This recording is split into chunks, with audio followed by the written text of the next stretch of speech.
Prime Minister Canberra, Prime Minister Sharif, His Highness, His Excellency Dr. Abdullah, Secretary Kerry, Excellencies, ladies and gentlemen. On behalf of Dr. Abdullah, myself, the Government of National Unity, and the people of Afghanistan, it gives me great pleasure to thank you, Mr. Prime Minister, for hosting this event. Let me take this opportunity first to pay tribute to over 3,400 NATO personnel who lost their lives in Afghanistan, over 30,000 who were wounded, and hundreds of thousands of the veterans of the war who remember our deserts, our valleys, and our mountains, and are marked by it for their life. I want to thank President Obama, Secretary Kerry, all the members of NATO ISAF countries for your commitment and for your leadership and for your sacrifices during the last 13 years, particularly during the last 10 years with us. I want to also pay tribute to children, men, and women, Afghans of all walks, who against all odds have embraced this partnership. There should be no doubt that we have a social consensus and a political consensus in Afghanistan on our partnership with the world in general, and those who've stood with us shoulder to shoulder in particular.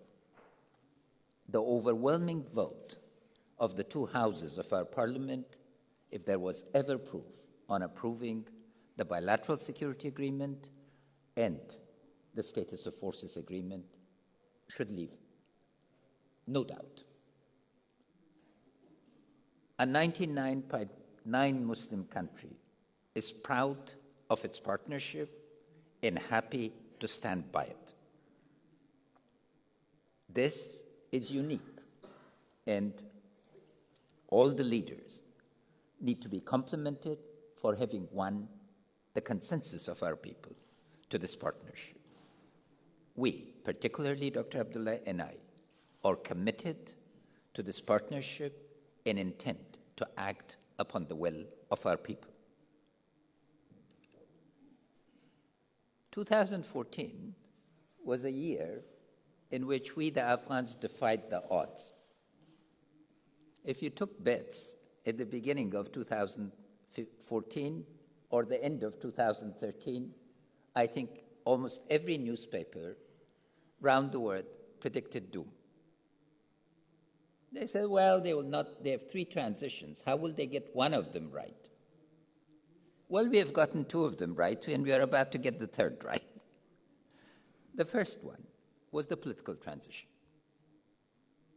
For the first time in our history, we faced the prospect of transferring authority, not power, from one elected leader to another.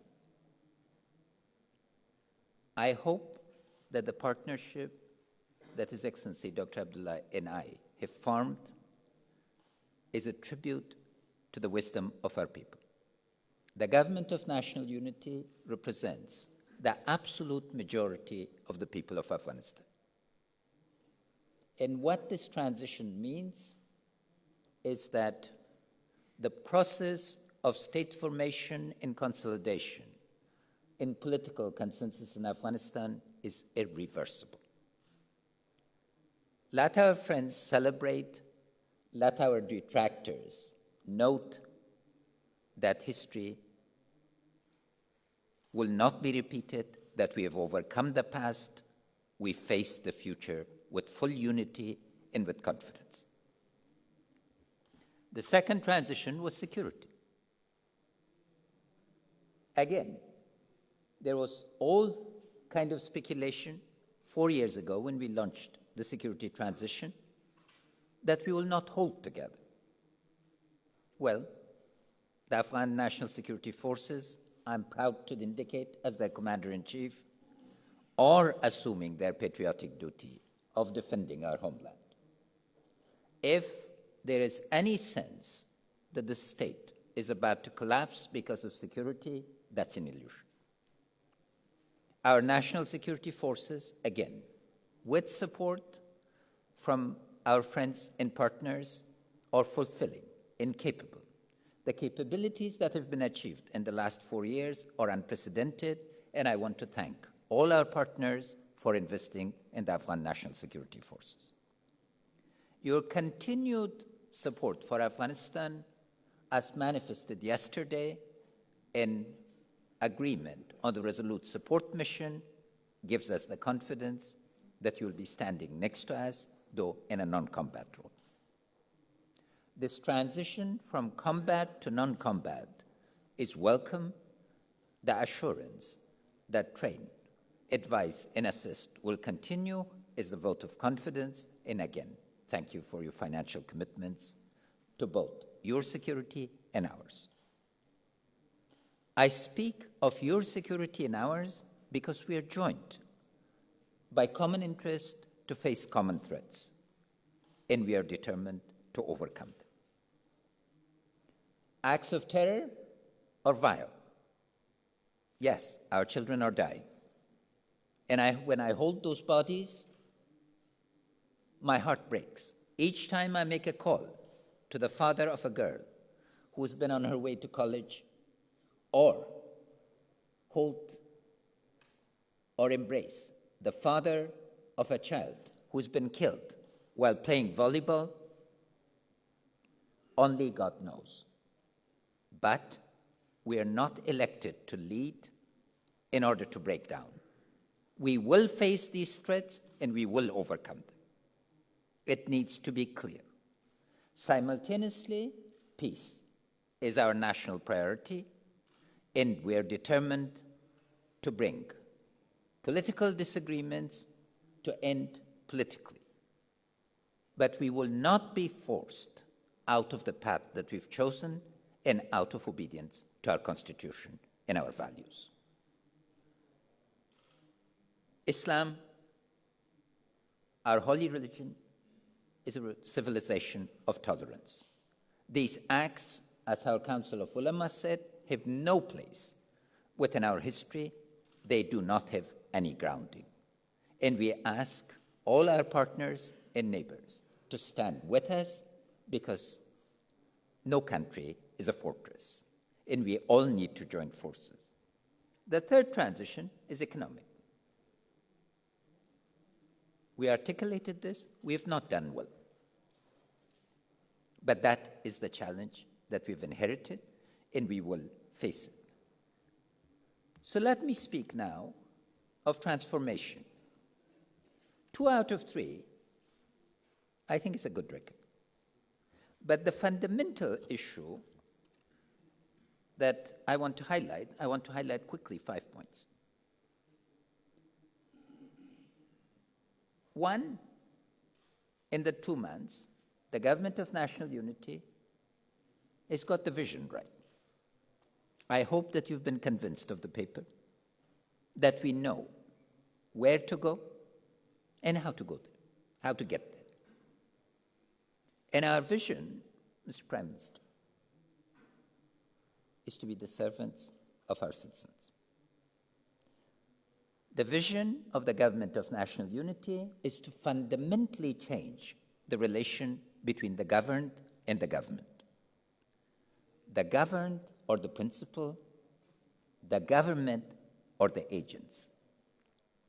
This means our accountability to our citizens, because the citizens that voted for the Government of National Unity braved all odds and stood in lines for many hours, overcame many threats. Dr. Abdullah and I are determined to deliver to them as their chief servants. And I hope that this transformation would mark the beginning of a virtuous circle that would enable us to overcome the past 35 years. Second, we've demonstrated how to build political capital. The Government of National Unity represents the will of the absolute majority of the people, and you've seen, with the formation of the government, quickly public consensus has come. Yesterday, Dr. Abdullah and I were speaking to a group of our diaspora here, and we told them that we've come with message of unity. Each time in the past we came, they were used to give us the message, you go get united in Kabul. Now we are telling them, we are united, come back and help us. And fortunately, dozens of young men and women immediately offered to return to serve their country.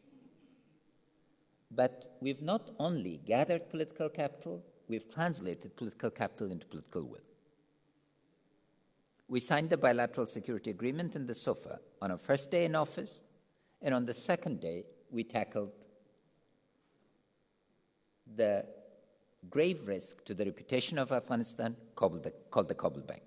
I'm pleased to say that yesterday, the Supreme Court of Afghanistan affirmed the judgment of the appellate court. Within a month, there's a month that the culprits will have to make payments, otherwise criminal proceedings can start against them. We have not shown hesitation in tackling our problems. I hope that our paper is one of the most honest prepared by a developing country with immense potential and with immense problems. We know our problems, we own them. Our dialogue with the international community is changed. You, our partners, do not need to remind us that corruption is a problem or institution buildings is the objective. We own those and we will deliver. And now our dialogue will shift from why to how. And so our third issue is partnership. We've gotten partnership right. I hope that the new spirit of partnership that's coming from Kabul becomes infectious. And your presence here, every single one of you, is a vote of confidence in a stable and peaceful Afghanistan. We deeply thank each one of you. Know, please, that this government respects the opinions of the partners regarding structural shortcomings. And we want honest discussions, focused discussions, and more than discussions, actions that would get us to overcome those problems. The fourth issue that we've gotten right in these 2 months is regional cooperation. We've started an active engagement with our neighbors, and we're very pleased with the nature of the dialogue. Thank you, Prime Minister Sharif, for indicating that a new strategic opportunity is opened up. We hope that this strategic opportunity will be consolidated and that we can act mutually to create full sovereign equality between two sovereign states whose cooperation is essential to the prospects of getting the Asian continental economy on the road. We have a choice. We either become the linchpin of Asian integration, where all roads will come through our countries and go out of our countries to connect Central Asia, South Asia, West Asia, and East Asia, or we will become the cul-de-sac, the forgotten piece of history, because time will not wait. We've mustered a sense of urgency. This is the moment where the third phase of globalization can lift us out of poverty in the region. It behooves us to seize that moment and to cooperate fully so that we can carve a new future for our people.